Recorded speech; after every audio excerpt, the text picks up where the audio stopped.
Bienvenido a nuestra Iglesia Vive. Estamos muy contentos de recibirte en esta casa de adoración y como en toda casa hay algunas normas que queremos enseñarte. Primero, saludar no es solo cortesía, es una forma de acercarnos. Saluda a quien te cruces al llegar. Segundo, procura ingresar 5 minutos antes de que inicie el culto. Tu puntualidad hace parte de nuestra adoración. Tercero, ubícate en las sillas que te asignen los servidores de logística. Tu colaboración hace parte de nuestra organización. Cuarto, durante la alabanza, los niños menores de 10 años se ubicarán en las sillas de colores. Estas sillas están ubicadas en primera fila. Quinto, por favor silencia tu celular. No queremos interrumpir este tiempo tan especial. Sexto, el uso del tapabocas es opcional. Respeta a aquellos que decidan usarlo. Esto es Cultura Viva.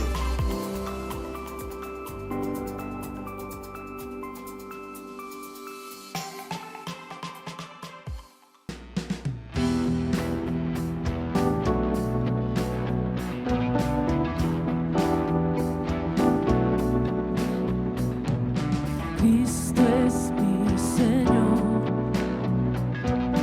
no me da temor declararle al mundo entero de su gran poder en mi vida, permitir que Él se deje ver. Cristo es mi Señor, no me da temor demostrar con mis acciones que Él puede reinar en la vida de cualquiera que se quiera entregar. Jesucristo, no me detendré de doblar mi rodilla y mi ser ante tu majestad.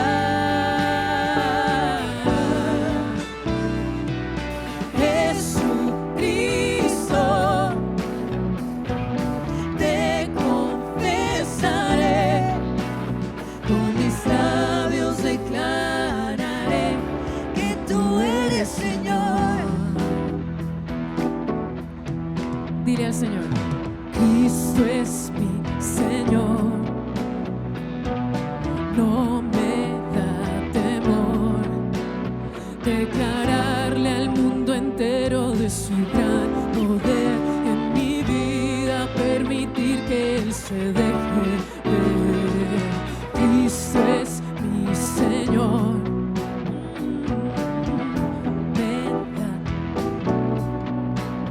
demostrar con mis acciones que Él puede reinar en la vida de cualquiera que se quiera entregar. Jesucristo, no me detendré de doblar mi rodilla y mi ser ante tu majestad.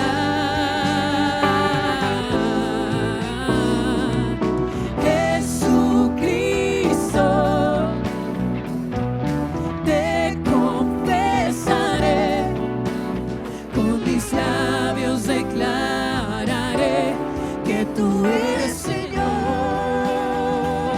oh, Jesucristo, no me detendré de doblar mi rodilla y mi ser ante tu majestad.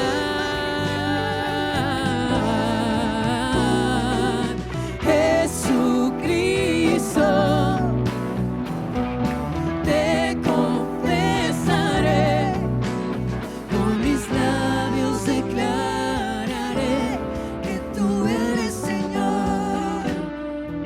iglesia, decláralo con tus labios, con tus palabras, con tus manos. En este tiempo, Él es tu Señor.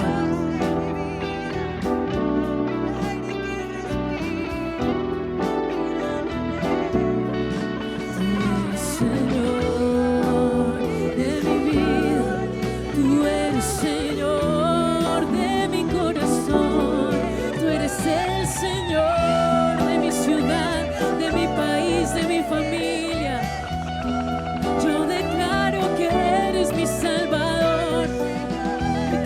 iglesia te alaba, declaramos a voz en cuello que tú eres bueno, que tú eres Señor.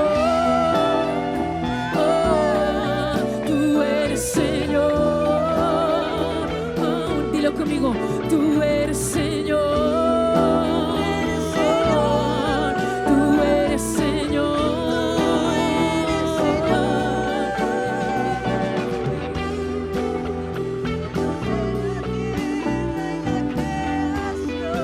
Ahora declaremos juntos. Jesucristo, no me detendré de doblar mi rodilla y mi ser ante tu majestad. Una vez más dile, Jesucristo, te confesaré, con mis labios declararé que tú eres Señor. Una vez más dile, Jesucristo, no me detendré, no me detendré de doblar mi rodilla y mi ser ante tu majestad.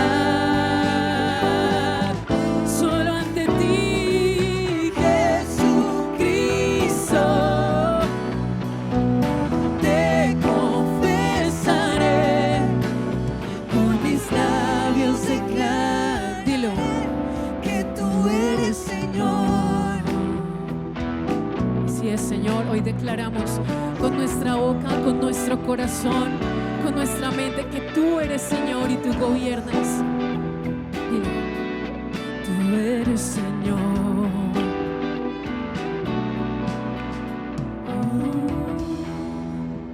Amén.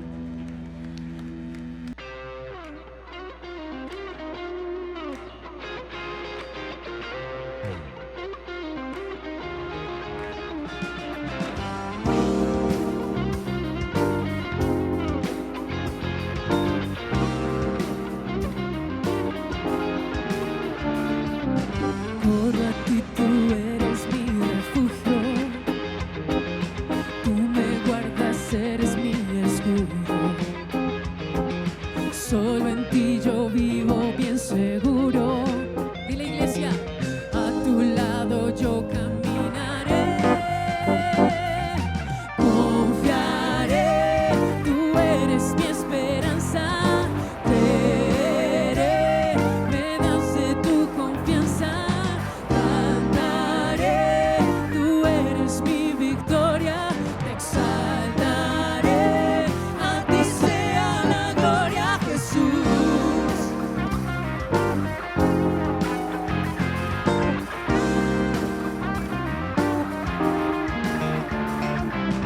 Paso a paso tú me fortaleces, con tu amor tú siempre me sostienes. Dile, tengo paz, tú, mi ayuda. Eres luz que mi vida alumbra. Confiaré, tú eres mi esperanza. Creeré, me das de tu confianza. Cantaré, tú eres mi victoria. Te exaltaré, a ti sea la gloria. Declara la gloria del Señor. Declara que Él es tu victoria, que Él es todo para ti.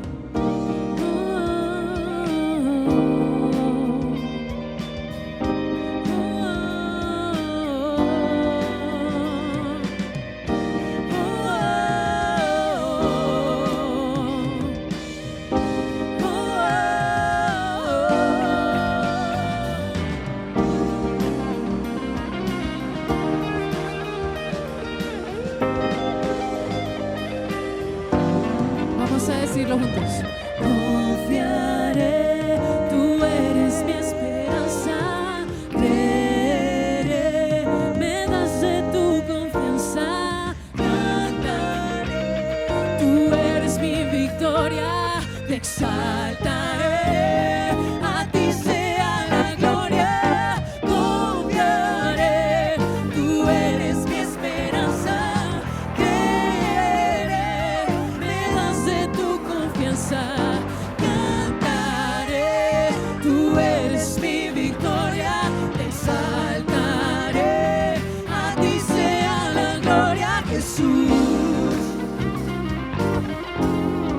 Solo a ti, Jesús. ¿Puedes darle un grito de júbilo?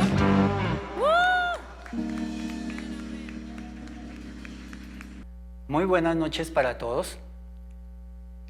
Quizás algunos o todos ustedes vieron la película El abogado del diablo y de pronto recuerden la frase concluyente de Al Pacino, que al final de la película él interpretando a Lucifer dice: vanidad, definitivamente mi pecado favorito.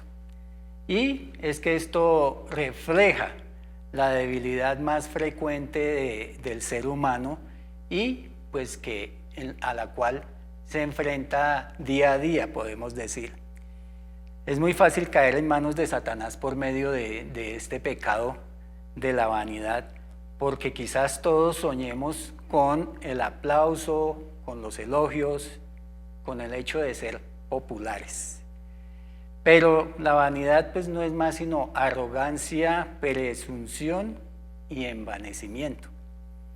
Satanás quiso tener la gloria, se envaneció y por eso fue expulsado de los cielos, de la presencia de Dios. Y aquí como príncipe de este mundo, pues busca que el ser humano haga lo mismo, que busque su propia gloria. Y eso es lo que nos dice, o de lo que nos habla, el capítulo 12 de la segunda carta a los Corintios, en su primera parte, versículos del 1 al 10, y nos habla acerca de esa gloria humana, pero también nos habla acerca de esa humildad que nosotros como creyentes debemos tener, y también manifiesta cómo es que opera el poder de nuestro Señor.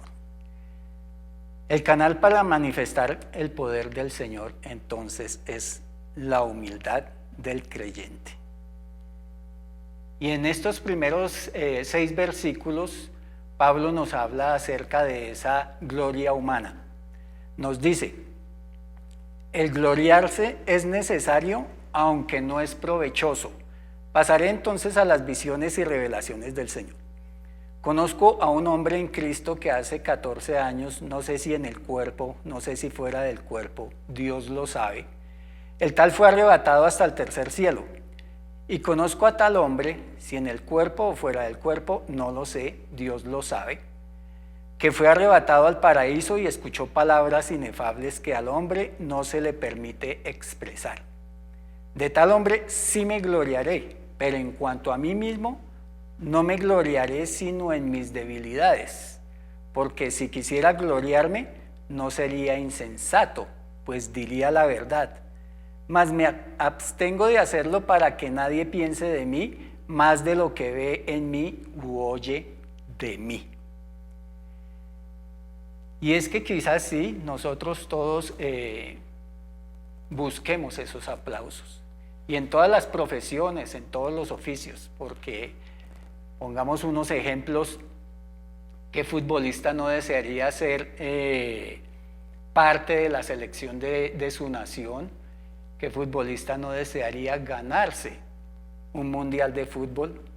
¿O qué atleta no desea en su rama ganarse una medalla de oro en cualquiera de los eventos nacionales o internacionales en los cuales intervenga? Y pues, ¿qué actor no desearía ganarse una estatuilla de un Oscar? E inclusive quizás hasta los científicos también deseen ganarse un premio Nobel. Entonces podríamos preguntarnos si será que todos los hombres, todos los seres humanos aspiramos a ganar fama. Si todos soñamos con ese reconocimiento, con ese aplauso de los demás, con los elogios, con el ser populares, con el llegar a ser celebridades, ¿será que todos queremos alcanzar la gloria?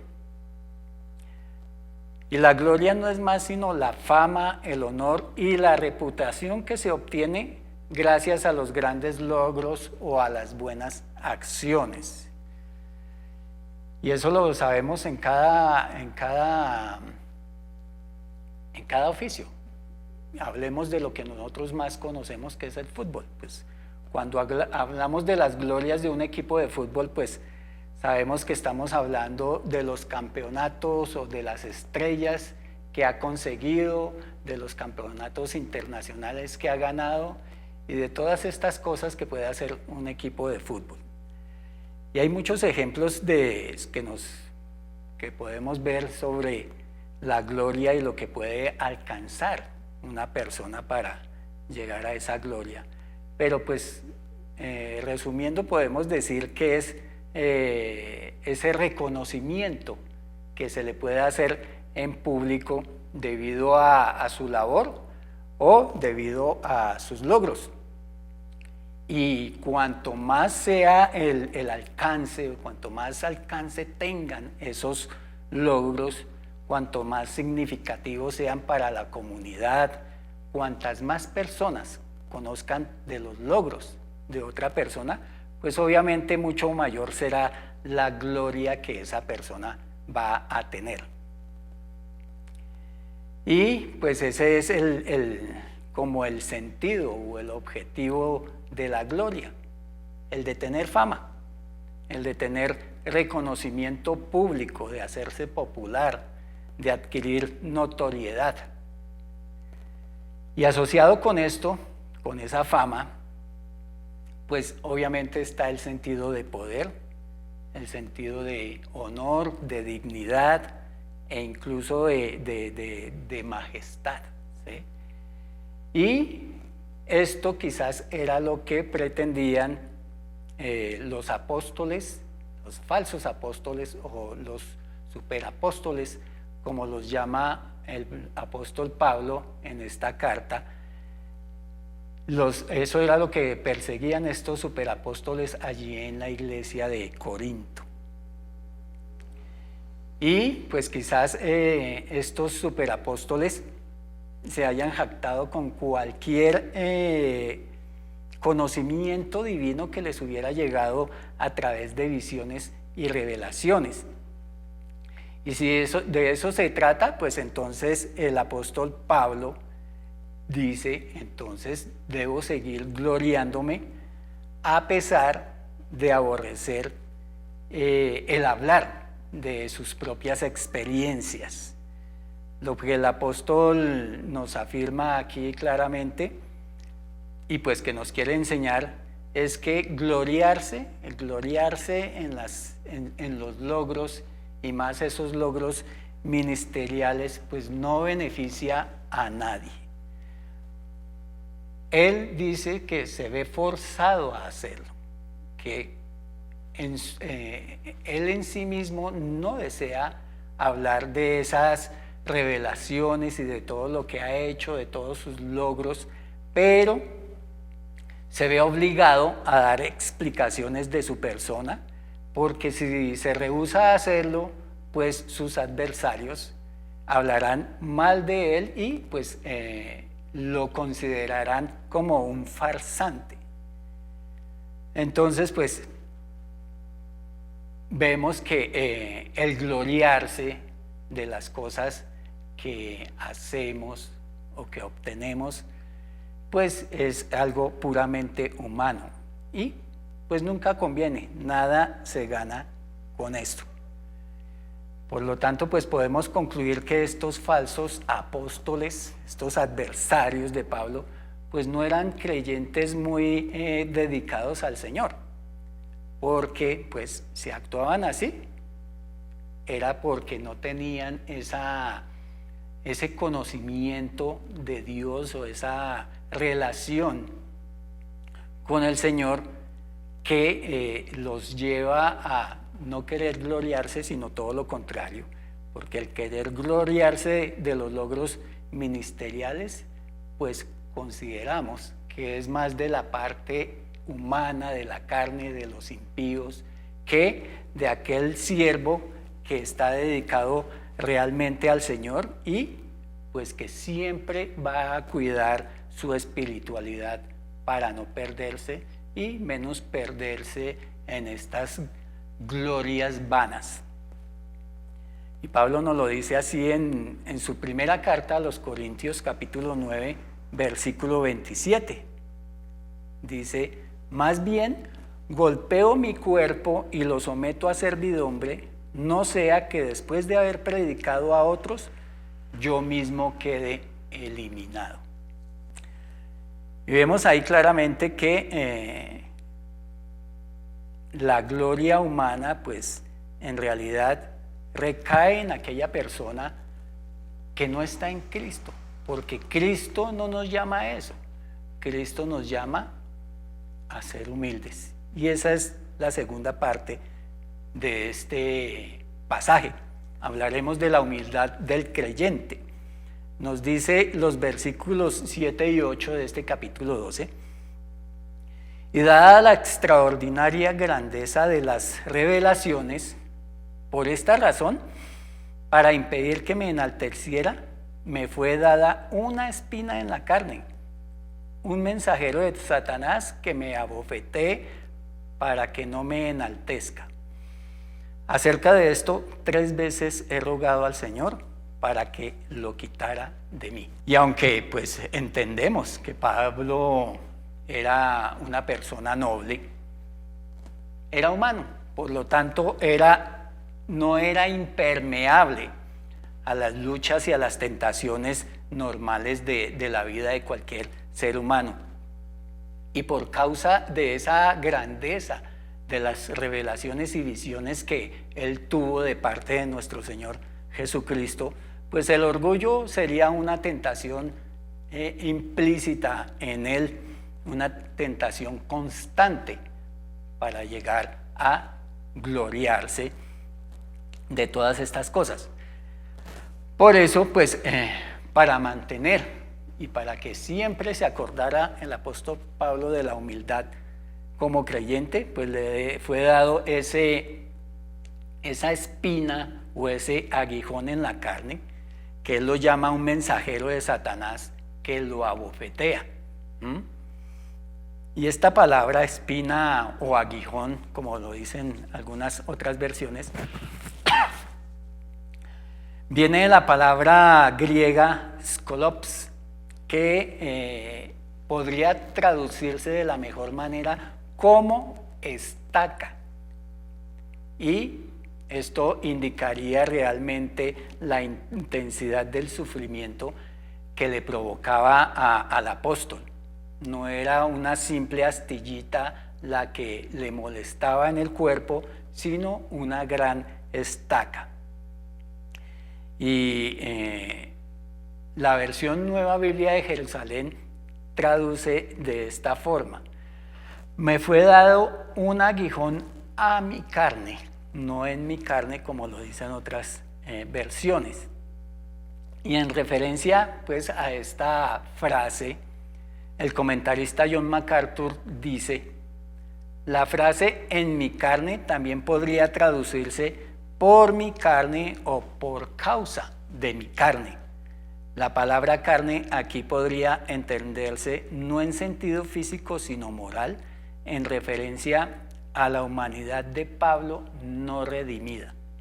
Y en coordinación con esto, Juan Calvino dijo: carne aquí, en mi opinión, denota no el cuerpo, sino la parte del alma que aún no ha sido regenerada. Así que podríamos decir bien que lo que Pablo expresa en este versículo es que le fue dado un aguijón o una espina para que en mi carne fuera estimulada por ese aguijón, por esa espina, porque todavía no soy tan espiritual como para no estar expuesto a las tentaciones según la carne. Romanos 6:19 bien nos dice eso. Hablo en términos humanos por causa de la debilidad de vuestra carne, porque de la manera que presentasteis vuestros miembros como esclavos a la impureza y a la iniquidad, para iniquidad, así ahora presentad vuestros miembros como esclavos a la justicia para santificación. Y Romanos 7:18 nos dice, porque yo sé que en mí, es decir, en mi carne, no habita nada bueno, porque el querer está presente en mí, pero el hacer el bien no. Y podríamos pensar entonces, ¿será que seremos nosotros más espirituales que el apóstol Pablo para que entonces Dios en su infinita sabiduría no permita que en alguna ocasión de nuestras vidas aquí en la tierra no permita que seamos pinchados por una espina como si lo fue el apóstol Pablo? Dios en su sabiduría, que es perfecta, en ocasiones permite que nosotros suframos alguna enfermedad con el fin de que no caigamos en vanidad, de que no nos enorgullezcamos de lo que tenemos o de lo que hacemos y lleguemos a gloriarnos de nuestros logros. Y pues obviamente lo que pretende es que menos vayamos a gloriarnos de esos logros que atañen a nuestro ministerio. Así con Pablo, Dios convino que lo mejor para él era que tuviera esa espina en su carne. O sea, lo que podemos decir es que era una condición física que el apóstol pues ya no deseaba tener, pero la tenía para evitar que se enalteciera, para evitar que él se gloriara de sí mismo por todo aquello que había recibido de parte del Señor. Y Pablo aquí lo llama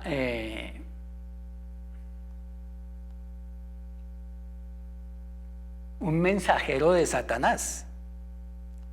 Pablo aquí llama a ese aguijón como un mensajero de Satanás. Y nosotros sabemos que ya no le pertenecemos a Satanás. Y sabemos también que Pablo no le pertenecía a Satanás. Sin embargo, hay un mensajero de Satanás que lo abofetea, que lo maltrata. Y aunque ya no somos posesión de Satanás, Satanás siempre estará atento y listo para poder oprimirnos, pero claro está que todo lo que él haga a nuestras vidas siempre va a estar bajo la autoridad de Dios, siempre va a estar bajo el conocimiento, bajo la supervisión y bajo los límites que Dios imponga. Satanás no puede hacer con nosotros más de lo que Dios le permita hacer. Recordemos otros dos casos de hombres temerosos de Dios a los cuales también Satanás afligió. Dice Lucas 22, versículos 31 y 32.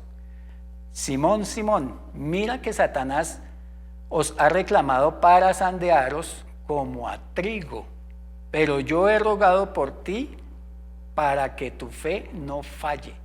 Y tú, una vez que hayas regresado, fortalece a tus hermanos. Y recordemos el caso de Job.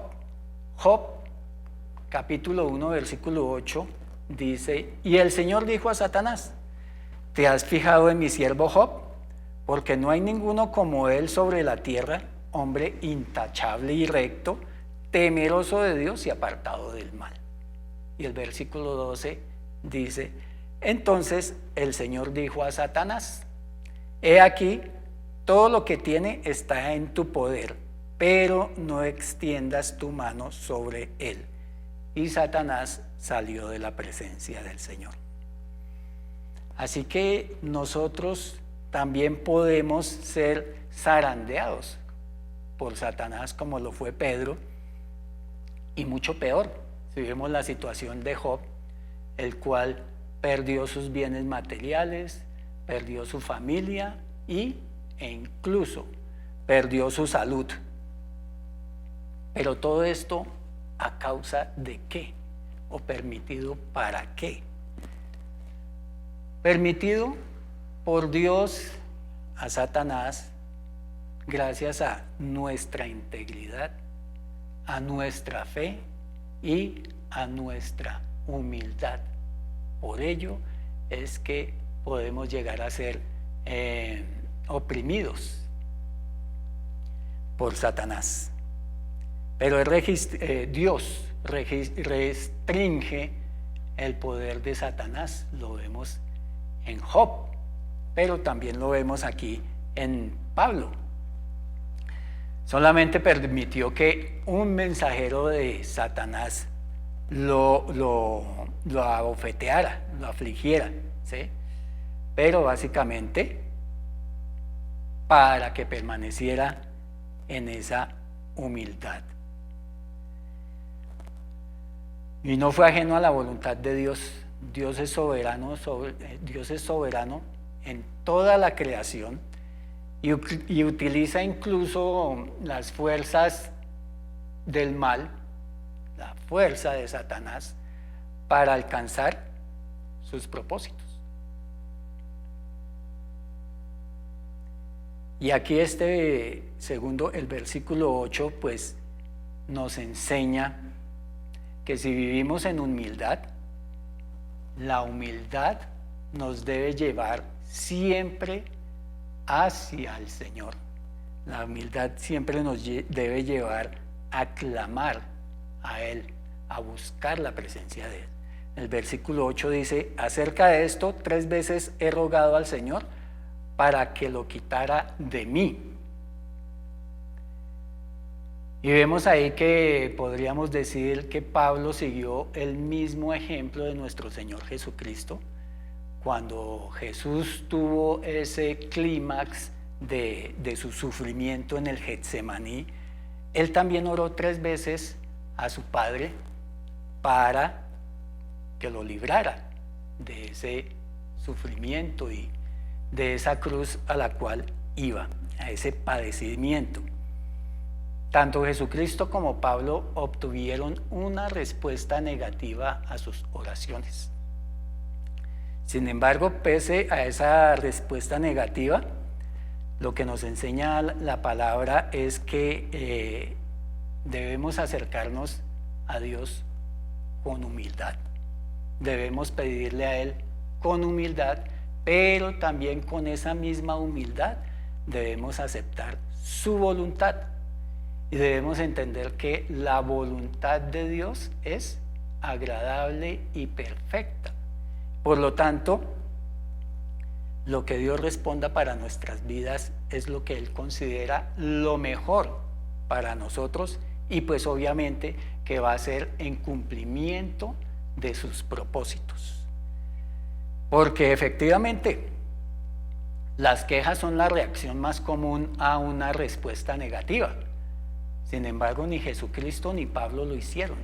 Ellos no le reclamaron a Dios acerca de esa respuesta que no les servía para aminorar su sufrimiento.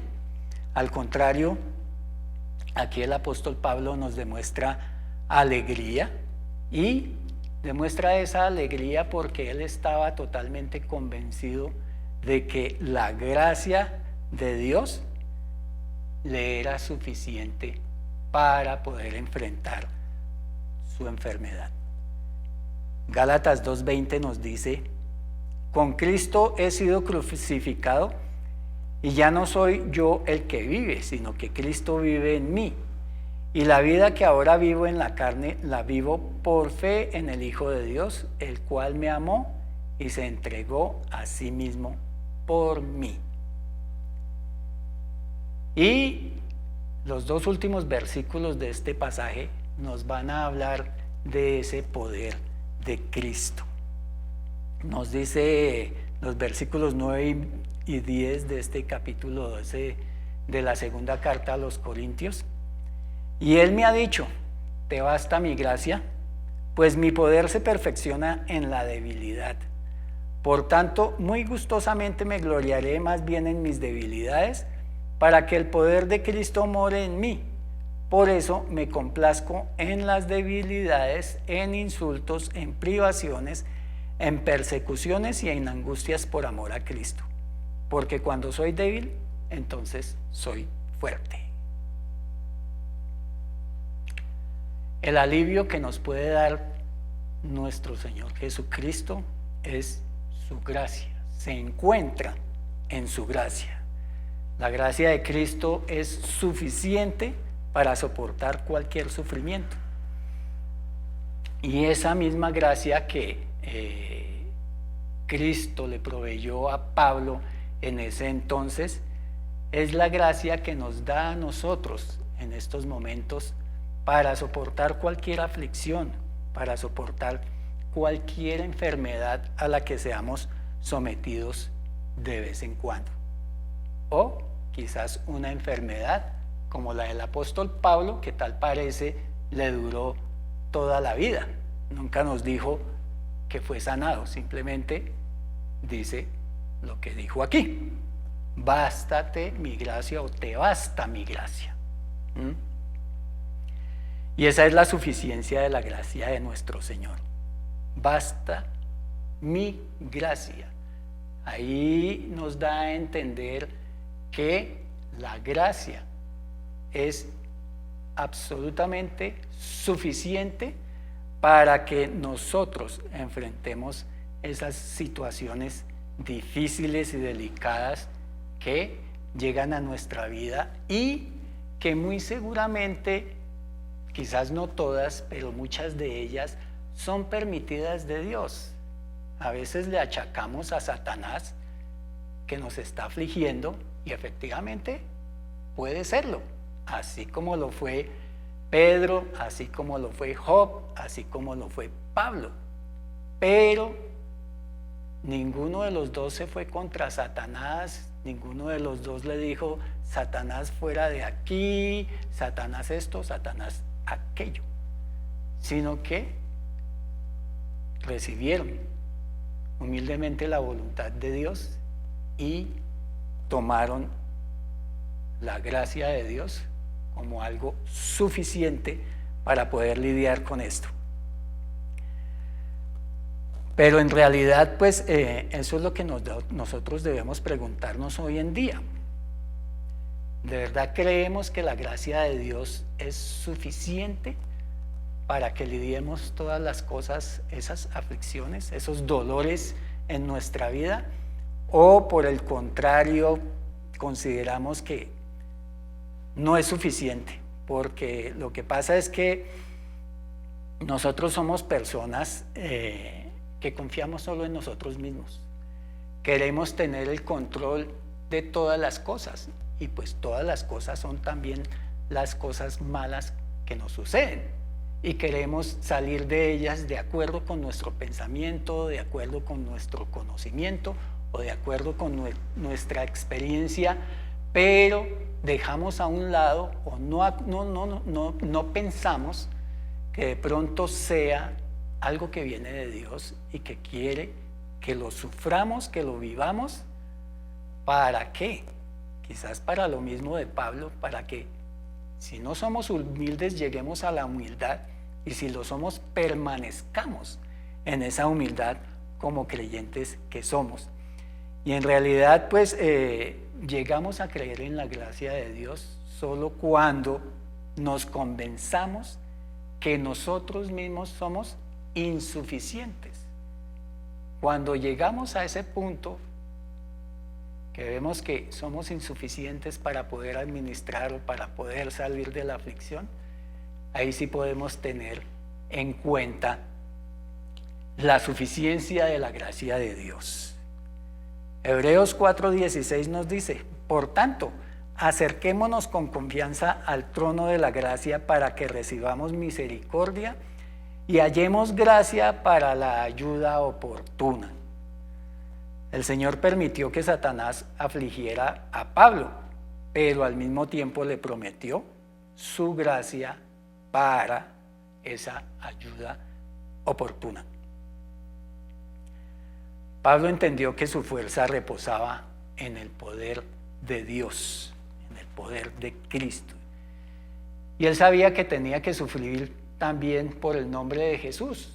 Eso nos lo dice Hechos en el capítulo 9, versículo 16. Dice: porque yo le mostraré cuánto debe padecer por mi nombre.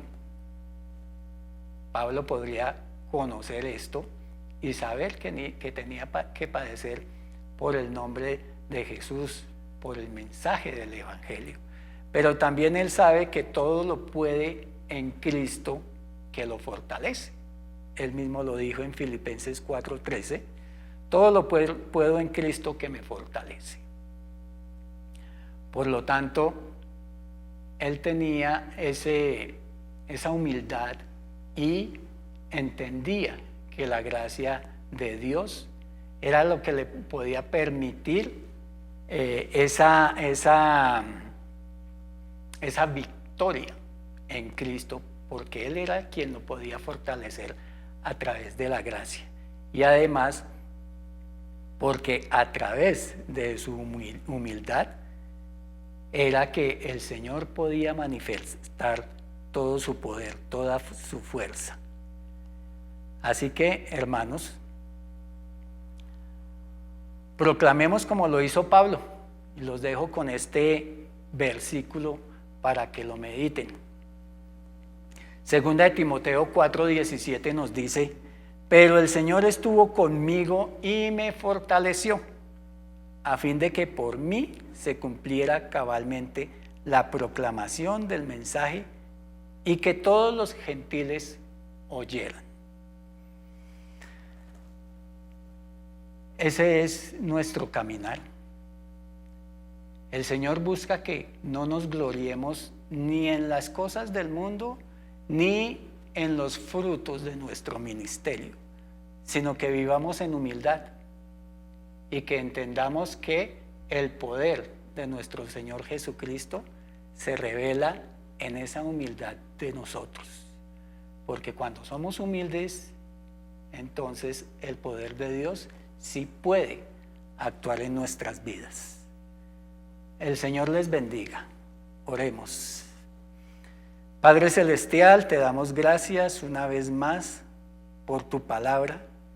Te damos gracias, Señor, porque nos exhortas a que miremos nuestras vidas y entendamos, miremos si somos humildes o no lo somos, si perseguimos esa vanagloria que igualmente el mundo persiguió, que si la perseguimos como el mundo la persigue, volviéndonos a la impiedad, Señor, y no andando en la humildad que tú reclamas como creyentes que somos. Señor, permite que igualmente tu poder se manifieste a través de nosotros en esa humildad que reclamas de nosotros, Señor. Ayúdanos, Dios, a entender tu palabra y que tu palabra transforme nuestras mentes, nuestros corazones, y seamos cada día más humildes para hacer, como dice el Pablo, llevar ese mensaje del Evangelio a todo rincón, y para que esos propósitos que tú tienes con nosotros pues se cumplan cabalmente, Señor. Gracias, Dios, en el nombre de Jesús. Amén. Jesús, Jesús, Jesús, no hay otro nombre igual. Jesús, Jesús,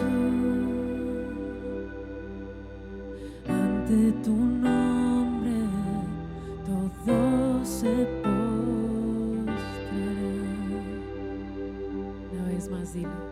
Jesús,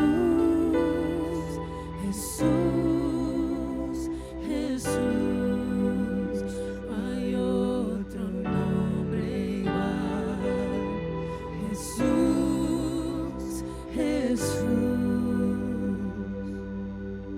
ante tu nombre todo se postra.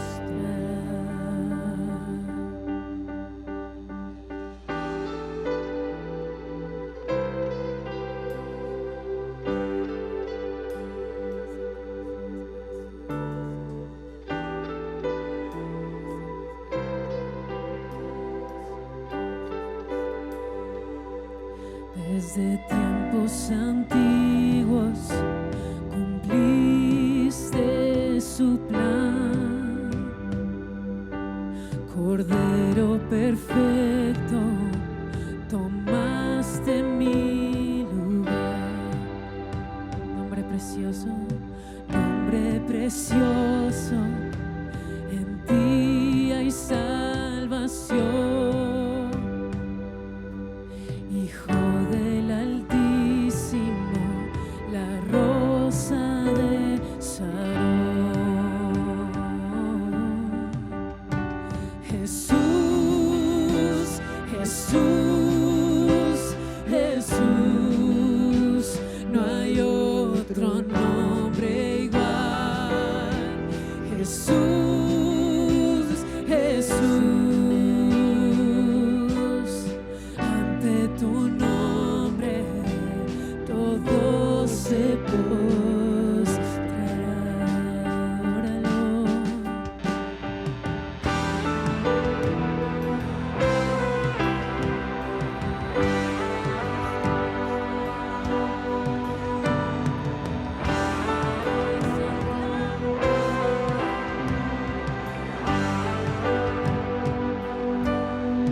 Nombre precioso, en ti hay salvación.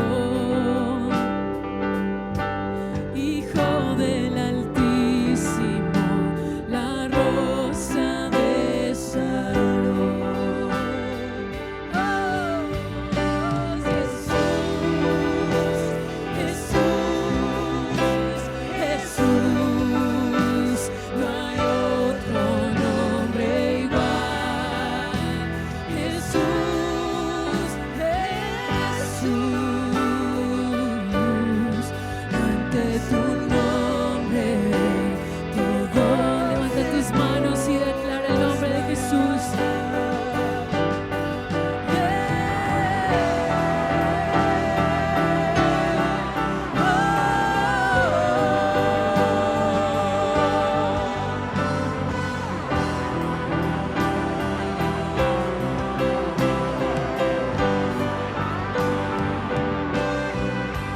Te encontré en el madero y allí se ancló mi fe.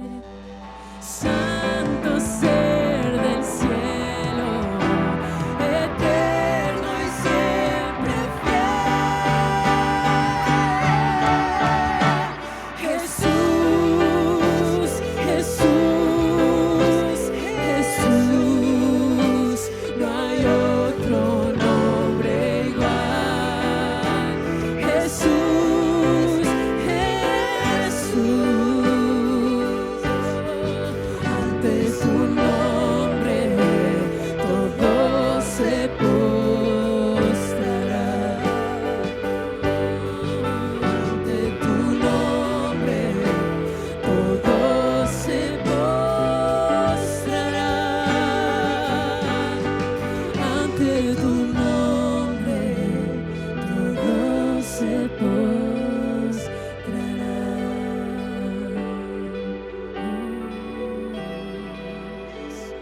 Adora a Jesús, iglesia.